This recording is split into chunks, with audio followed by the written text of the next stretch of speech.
Hello दोस्तों, कैसे हो दोस्तों? मस्त होंगे, बिंदास होंगे। चलिए दोस्तों, आज क्लास 12 पॉलिटिकल साइंस अध्याय 6 लोकतांत्रिक व्यवस्था का संकट, इम्पोर्टेंट पॉइंट के बारे में हम आज डिस्कशन करेंगे दोस्तों। पेपर की दृष्टि से बहुत ही इम्पोर्टेंट है दोस्तों। तो पहला है आर्थिक कारक। पहला पॉइंट क्या लिखा है? गरीबी हटाओ का नारा कुछ खास नहीं कर पाया था। दूसरा, बांग्लादेश के संकट से भारत की अर्थव्यवस्था पर भारी बोझ बढ़ा था। तो बांग्लादेश के संकट के कारण क्या हुआ था कि भारत की अर्थव्यवस्था पर भारी बोझ पड़ा था। तीसरा आपका दोस्तों, अमेरिका ने भारत को हर तरह की सहायता देनी बंद कर दी थी। तो अमेरिका ने भारत को हर तरह की जो मदद है वो बंद कर दी थी। चौथा पॉइंट है औद्योगिक विकास की दर बहुत कम हो गई थी। तो औद्योगिक विकास की जो दर है बहुत ही कम हो गया था, निम्न हो गया था। और नेक्स्ट पॉइंट देखते दोस्तों क्या है। पांचवा पॉइंट है शहरी एवं ग्रामीण माने गांव क्षेत्रों में बेरोजगारी बहुत बढ़ गई थी। छठा पॉइंट, सरकार ने खर्चे कम करने के लिए सरकारी कर्मचारियों का वेतन रोक दिया था। तो सरकार ने खर्चे कम करने के लिए जो सरकारी कर्मचारी थे उनका वेतन क्या कर दिया था दोस्तों? रोक दिए थे। अगला पॉइंट है दोस्तों छात्र आंदोलन। पहला पॉइंट इसमें गुजरात के छात्रों ने खाद्यान्न माने खाने पीने की चीज़, खाद, तेल तथा अन्य आवश्यक वस्तुओं की बढ़ती हुई कीमतों तथा उच्च पदों पर व्यापक भ्रष्टाचार के खिलाफ जनवरी 1974 में आंदोलन शुरू किया। तो छात्रों ने आंदोलन क्यों शुरू किया? कि बड़े मात्रा में क्या हो रहा था? भ्रष्टाचार हो रहा था खाद्यान्न के क्षेत्र में, खाद के क्षेत्र में, है ना, जो कीमतें बढ़ रहा था। उसके लिए छात्रों ने आंदोलन शुरू कर दिया। दूसरा है मार्च 1974 में बढ़ती हुई कीमतों, खदानों के अथवा अभाव, बेरोजगारी और भ्रष्टाचार के खिलाफ बिहार में भी छात्रों ने आंदोलन शुरू कर दिया। तो पहले कहाँ हुआ दोस्तों? गुजरात में हुआ, और ये बिहार में भी मार्च 1974 में स्टार्ट हो गया, शुरू हो गया दोस्तों। तीसरा पॉइंट है जयप्रकाश नारायण ने संपूर्ण क्रांति द्वारा सच्चे लोकतंत्र की स्थापना की बात की थी। तो इसमें जयप्रकाश नारायण भी शामिल होने लगे, धीरे धीरे नेता लोग भी शामिल होने लगे। चौथा पॉइंट है जेपी ने भारतीय जनसंघ, कांग्रेस ओ भारतीय लोकदल, सोशलिस्ट पार्टी जैसे गैर कांग्रेसी दलों के समर्थन से संसद मार्च का नेतृत्व किया था। और पांचवा पॉइंट है दोस्तों इंदिरा गांधी ने इस आंदोलन को अपने प्रति व्यक्तिगत विरोध से प्रेरित बताया था। तो इंदिरा गांधी ने क्या बताया दोस्तों? इस आंदोलन को अपने प्रति व्यक्तिगत विरोध से प्रेरित बताया था। नेक्स्ट पॉइंट है दोस्तों नक्सलवादी आंदोलन। 1967 में मार्क्सवादी कम्युनिस्ट पार्टी के लोगों के नेतृत्व में पश्चिम बंगाल के दार्जिलिंग जिले के नक्सलवादी इलाके के किसानों ने हिंसक विद्रोह किया था, जिसे नक्सलवादी आंदोलन के रूप में जाना जाता है। तो एक नंबर में पूछा जाता है परिभाषा कि 1967 में मार्क्सवादी कम्युनिस्ट पार्टी के लोगों के नेतृत्व में पश्चिम बंगाल के दार्जिलिंग जिले के नक्सलवादी इलाके के किसानों ने हिंसक विद्रोह किया था, जिसे नक्सलवादी आंदोलन के रूप में जाना जाता है। दूसरा पॉइंट 1969 में चारू मजूमदार के नेतृत्व में सीपीआई मार्क्सवादी लेनिनवादी पार्टी का गठन किया गया। इस पार्टी ने क्रांति के लिए गोरिल्ला युद्ध की रणनीति अपनाई गई थी। तो सीपीआई पार्टी ने कौन सी नीति अपनाई थी? गोरिल्ला युद्ध की नीति अपनाई थी। तीसरा पॉइंट नक्सलवादियों ने धनी भूस्वामियों से बलपूर्वक जमीन छीन करके गरीब और भूमिहीन लोगों को दे दी। तो नक्सलवादी ने क्या किया दोस्तों? जो अमीर लोग थे, भूस्वामी लोग थे, उसे ज़मीन छीन करके गरीब और मजदूर लोगों को बांट दी दोस्तों। वर्तमान में 9 राज्यों के 100 से अधिक पिछड़े आदिवासी जिलों में नक्सलवादी हिंसा जारी रहा। तो 9 राज्यों के 100 से अधिक पिछड़े आदिवासी जिलों में नक्सलवादी हिंसा जारी रहा। अगला पॉइंट है दोस्तों नक्सलवादी की मांगे क्या थी? पहला पॉइंट है इन इलाकों के लोगों को उपज में हिस्सा, पट्टे की सुनिश्चित अवधि और उचित मजदूरी जैसे बुनियादी हक दिया जाए। दूसरा पॉइंट है जबरन मजदूरी, बाहरी लोगों द्वारा संसाधनों का दोहन तथा सूदखोर द्वारा शोषण से इन लोगों को मुक्ति मिलनी चाहिए। नेक्स्ट पॉइंट है दोस्तों रेल हड़ताल। बहुत ही इंपॉर्टेंट पॉइंट है दोस्तों। पहला है जॉर्ज फर्नांडिस के नेतृत्व में बनी राष्ट्रीय समिति ने रेलवे कर्मचारियों की सेवा तथा बोनस आदि से जुड़ी मांगों को लेकर के 1974 में हड़ताल की। तो जॉर्ज फर्नांडिस ने है ना 1974 में हड़ताल की थी दोस्तों, सेवा तथा बोनस आदि से जुड़ी मांगों को लेकर के।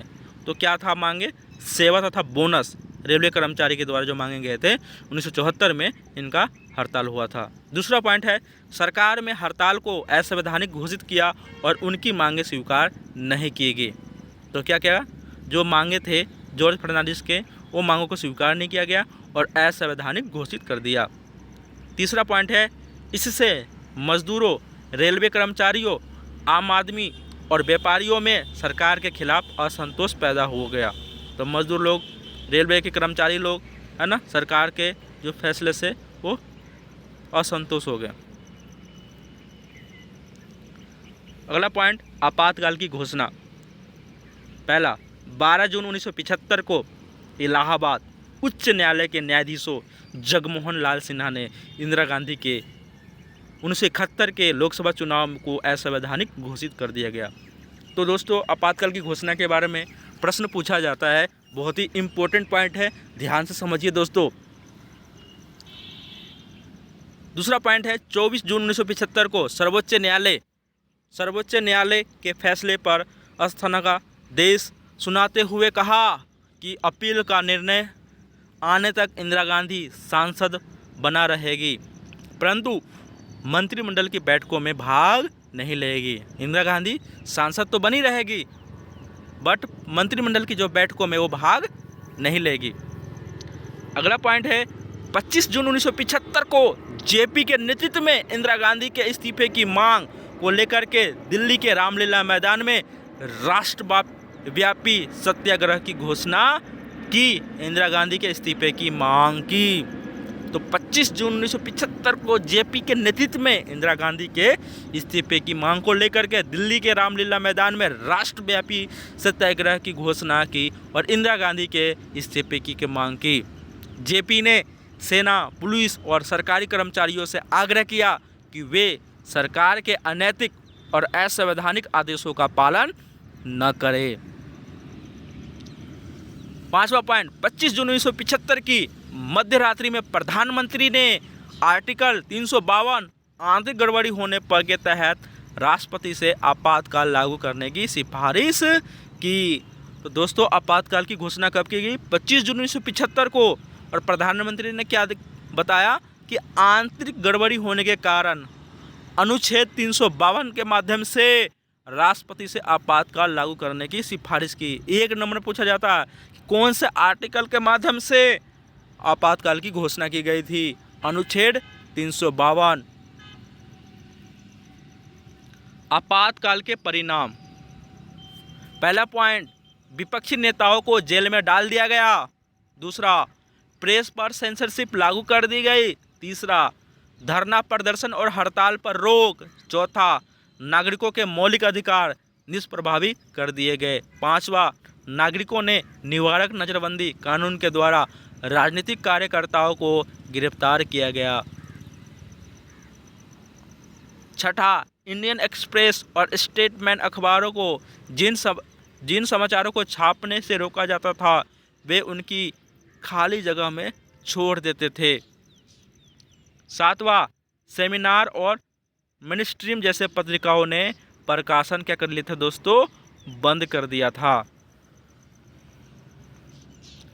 आपातकाल पर बहस पक्ष में क्या बता रहे दोस्तों? बार बार, पहला पॉइंट है बार बार धरना प्रदर्शन और सामूहिक कार्रवाई से लोकतंत्र क्या हो गया था दोस्तों? बाधित हो गया था। दूसरा पॉइंट विरोधियों द्वारा गैर संसदीय राजनीति का सहारा लेना। तीसरा पॉइंट सरकार के प्रगतिशील कार्यक्रमों में अड़चन पैदा करना। चौथा पॉइंट भारत की एकता के विरुद्ध अंतर्राष्ट्रीय साजिश रचना। पांचवा पॉइंट इंदिरा गांधी द्वारा आपातकाल लागू करने के कदम का भारतीय कम्युनिस्ट पार्टी और सीपीआई ने समर्थन दिया। विपक्ष में क्या है पॉइंट दोस्तों? लोकतंत्र में जनता को सरकार का विरोध करने का अधिकार होता है, राइट है। दूसरा पॉइंट है विरोध आंदोलन ज़्यादातर समय अहिंसक और शांतिपूर्ण रहे। तीसरा पॉइंट है गृह मंत्रालय ने उस समय कानून व्यवस्था की चिंता जाहिर नहीं की। चौथा पॉइंट है संवैधानिक प्रावधानों का दुरुपयोग निजी स्वार्थ हेतु किया गया। अगला पॉइंट है दोस्तों आपातकाल के सबक, बहुत ही इंपॉर्टेंट पॉइंट है दोस्तों। आपातकाल के दौरान भारतीय लोकतंत्र की ताकत और कमजोरियों उजागर हो गई। तो आपातकाल के जो दौरान भारत के जो लोकतंत्र और कमजोरियों को उजागर कर दिया गया दोस्तों।